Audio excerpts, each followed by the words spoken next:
Hello दोस्तों, स्वागत है हमारे नए वीडियो में। आज की वीडियो में हम लोग एक्सप्लेन करने वाले हैं एक रोमांटिक ड्रामा मूवी को, जिसे 2015 में रिलीज किया गया था और इस मूवी का नाम है 50 शेड्स ऑफ ग्रे। इस मूवी की कहानी में हम लोग एक अमीर बिजनेसमैन को देखेंगे जो कि अपने सेक्सुअल डिजायर को पूरा करने के लिए एक लड़की को कॉन्ट्रैक्ट पर रखता है। उसकी डिजायर काफी अजीब है, उसे दर्द देने में मजा आता है।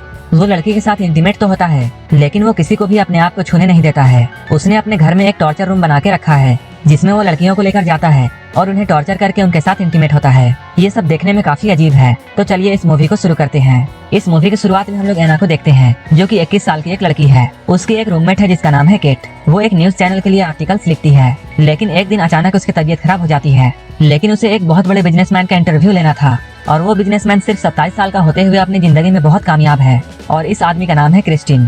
केट इंटरव्यू लेने के लिए एना को उसके पास जाने के लिए बोलती है। इसके बाद एना क्रिस्टीन के ऑफिस पहुंचती है। एना इतने शानदार ऑफिस को देखकर बहुत घबराती है क्योंकि इस काम को उसने पहले नहीं किया है। एना को यहाँ सिर्फ सवाल पूछने थे जो कि वो लिखकर लाई थी, लेकिन एना के पास कुछ ऐसे सवाल होते हैं जिनका जवाब क्रिस्टीन देना नहीं चाहता है।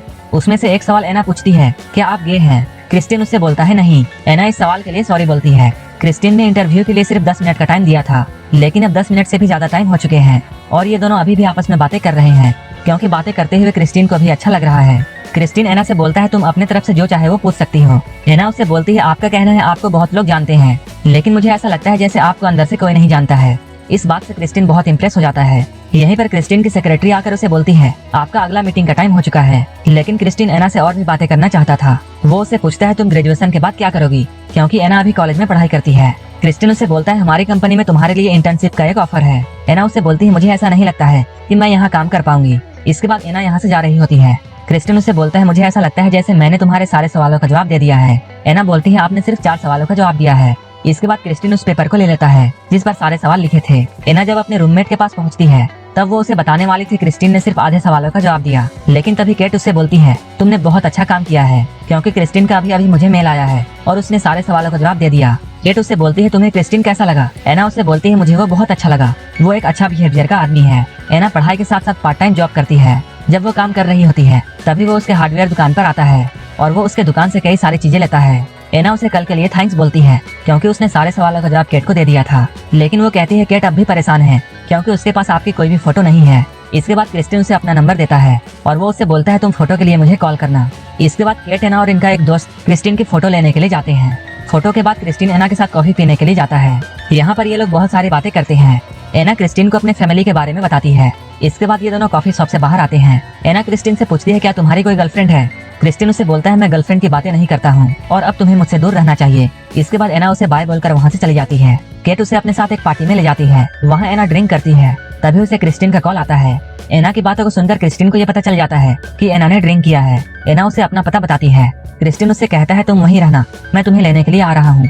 एना यहाँ होश में नहीं थी, तभी उसका एक दोस्त उसके पास आता है और वो उसे कहता है मैं तुम्हें बहुत पसंद करता हूँ और वो उसे किस करने की कोशिश करता है। एना उसे मना कर रही होती है, लेकिन वो फिर भी उसे किस करने की कोशिश कर रहा होता है। लेकिन उसी वक्त क्रिस्टीन वहाँ आ जाता है और वो उसे धक्का देकर एना को अपने साथ ले जाता है। अगली सुबह जब एना की आंखें खुलती है तब वो देखती है वो क्रिस्टीन की बेड में है। क्रिस्टीन यहाँ कल के लिए उसे माफी मांगता है क्योंकि कल उसने एना को अपने से दूर रहने के लिए कहा था और वो एना से ये भी कहता है मैं रोमांस नहीं करता हूँ, मेरी पसंद बहुत अलग है और मैं तुम्हें तब तक हाथ नहीं लगाऊंगा जब तक तुम परमिशन नहीं दोगी। एना को यहाँ क्रिस्टीन की बातें समझ में नहीं आती है और इसके बाद वो जाने लगती है। जब ये दोनों लिफ्ट में होते हैं तब ये लोग फर्स्ट टाइम एक दूसरे को किस करते हैं। इसके बाद वो एना को घर छोड़ता है और उससे कहता है मैं तुमसे बाद में मिलूंगा। अब एना बहुत खुश है क्योंकि वो भी क्रिस्टीन को बहुत पसंद करती है। अगले दिन क्रिस्टीन हेलीकॉप्टर से एना को अपने घर ले जाता है।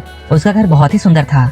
क्रिस्टीन यहाँ एना को एक कॉन्ट्रैक्ट साइन करने के लिए कहता है। क्रिस्टीन उससे कहता है इस कॉन्ट्रैक्ट में ये लिखा है हमारे बीच जो भी बातें होंगी वो तुम किसी को भी कभी भी नहीं बताओगी। एना उससे कहती है मैं वैसे भी किसी को नहीं बताती हूँ। इसके बाद एना उस कॉन्ट्रैक्ट पर साइन कर देती है। इसके बाद एना उससे पूछती है अब हम क्या करने वाले हैं? क्रिस्टीन उससे बोलता है पहले तुम मेरे बारे में 2 बातें जान लो।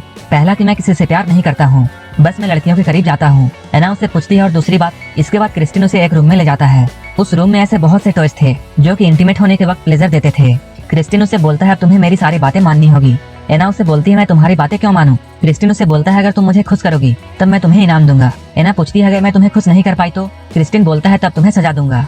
इसके बाद क्रिस्टीन उसे उसका रूम दिखाता है और कहता है अगर हम दोनों के बीच में सब कुछ सही रहा तब ये तुम्हारा कमरा होगा। एना बोलती है क्या हम दोनों यहीं सोएंगे? क्रिस्टीन कहता है मैं कभी भी किसी के साथ नहीं सोता हूँ। क्रिस्टीन बोलता है कुछ भी करने से पहले तुम्हें एक और कॉन्ट्रैक्ट मेरे साथ साइन करना होगा और उस कॉन्ट्रैक्ट में बहुत सारी शर्तें हैं। अगर तुम्हें सारी शर्तें मंजूर हैं तभी हमारे बीच कुछ होगा। एना उससे कहती है मैं कभी भी किसी लड़के के साथ फिजिकल नहीं हुई हूँ।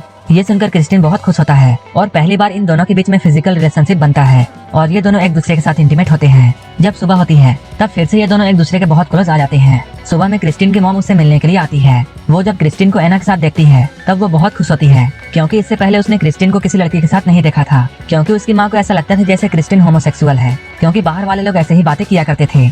इसके बाद क्रिस्टिन की मॉम एना को अपने घर में आने के लिए इनवाइट करती है। क्रिस्टिन के मॉम के जाने के बाद एना उन सारी शर्तों को मानने से इनकार कर देती है क्योंकि वो क्रिस्टिन के सामने आत्मसमर्पण नहीं करना चाहती है। इसके बाद क्रिस्टिन उसे उसका घर छोड़ने के लिए जाता है। जाते हुए क्रिस्टिन एना को वो कॉन्ट्रैक्ट देता है जिसके बारे में वो रात में बात कर रहा था। क्रिस्टिन उसे इसे पढ़ने के लिए कहता है। एना उसे लेकर वहाँ से चली जाती है।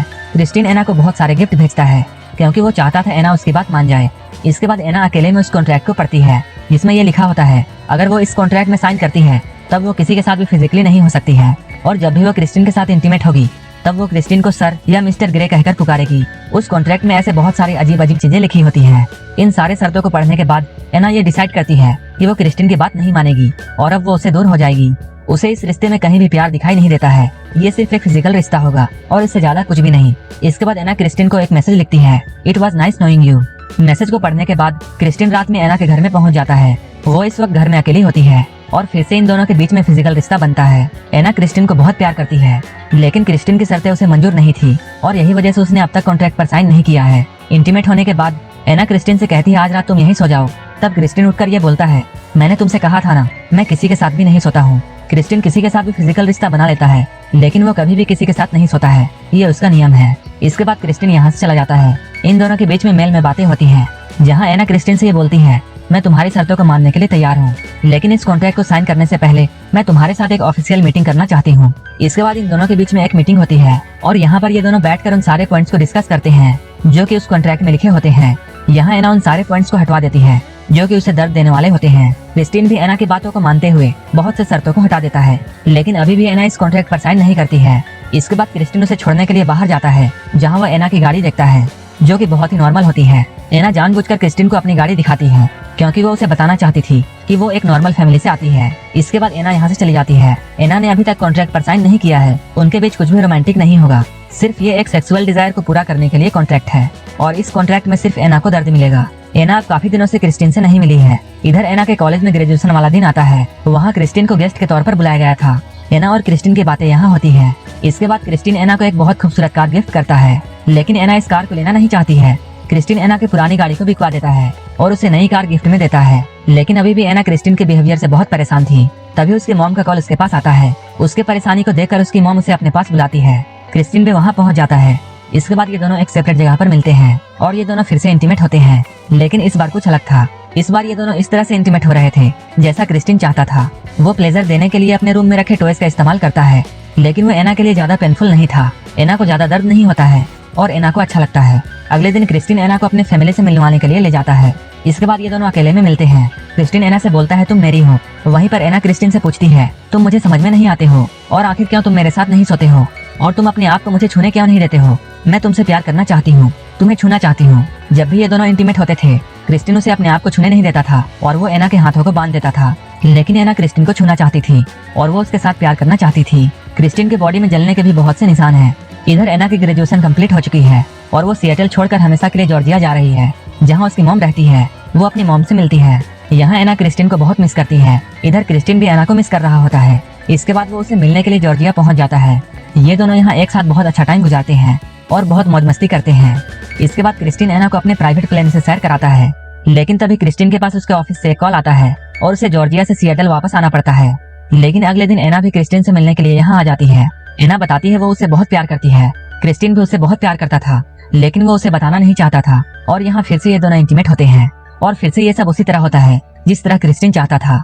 वो एना को अपने आप को टच नहीं करने देता है। एना उसे पूछती है तुम खुद को मुझे छूने क्यों नहीं देते हो। एना उसे कहती है मैंने उस कॉन्ट्रैक्ट को साइन नहीं किया है इसलिए तुम मेरे साथ ऐसा कर रहे हो। क्रिस्टिन कहता है मुझे कॉन्ट्रैक्ट की कोई परवाह नहीं है। एना बोलती है उन शर्तों का क्या जो उस कॉन्ट्रैक्ट में लिखे हैं। क्रिस्टिन कहता है उन सारे शर्तों को तुम्हें मानना होगा। एना कहती है अगर मैंने उन नियम को तोड़ दिया तो फिर क्या होगा। क्रिस्टिन कहता है तब तुम्हें सजा मिलेगी। एना उससे पूछती है तुम मुझे दर्द क्यों देना चाहते हो। क्रिस्टिन बोलता है मैं ऐसा ही हूँ। इसके बाद एना उसके पास आती है और उसके सामने आत्मसमर्पण कर देती है और वो कहती है मैं देखना चाहती हूँ तुम मुझे सजा कैसे देते हो। इसके बाद क्रिस्टिन एना को उसी रूम में ले जाता है। वहाँ वो उससे बोलता है मैं तुम्हें 6 बार मारूंगा और तुम यही रहोगी। इसके बाद क्रिस्टिन उसे जोर से 6 बार मारता है। एना को इससे बहुत दर्द होता है। जब एना की सजा खत्म होती है तब क्रिस्टिन उसके पास आना चाहता है, लेकिन एना उसे मना कर देती है। वो कहती है तुम्हें मुझे दर्द देने में अच्छा लगता है। क्रिस्टिन के पास एना के इन सवालों का जवाब नहीं था। रात में जब एना सो रही होती है तब क्रिस्टिन उसके पास आता है। एना क्रिस्टिन से बोलती है तुम आगे से ऐसा कभी नहीं करोगे। एना रोते हुए उससे बोलती है मुझे तुमसे प्यार हो गया है। क्रिस्टिन कहता है तुम ऐसा नहीं कर सकती हो। इसके बाद एना गुस्से से क्रिस्टिन को यहाँ से जाने के लिए बोलती है। अगली सुबह एना अपने घर जा रही होती है और वो अपनी पुरानी वाली कार वापस मांगती है। क्रिस्टिन उससे बोलता है उसने उसकी कार बिकवा दी है। एना उससे कहती है उसके जितने भी पैसे मिले मुझे वो पैसे चाहिए, क्योंकि मैं तुम्हारी कार तुम्हें वापस कर रही हूँ। इसके बाद एना यहाँ से जाने लगती है। क्रिस्टिन उसके पास आने की कोशिश करता है, लेकिन एना उसे मना कर देती है और ये दोनों अलग हो जाते हैं। अब ये दोनों एक दूसरे को बहुत मिस करते हैं। हो सकता है ये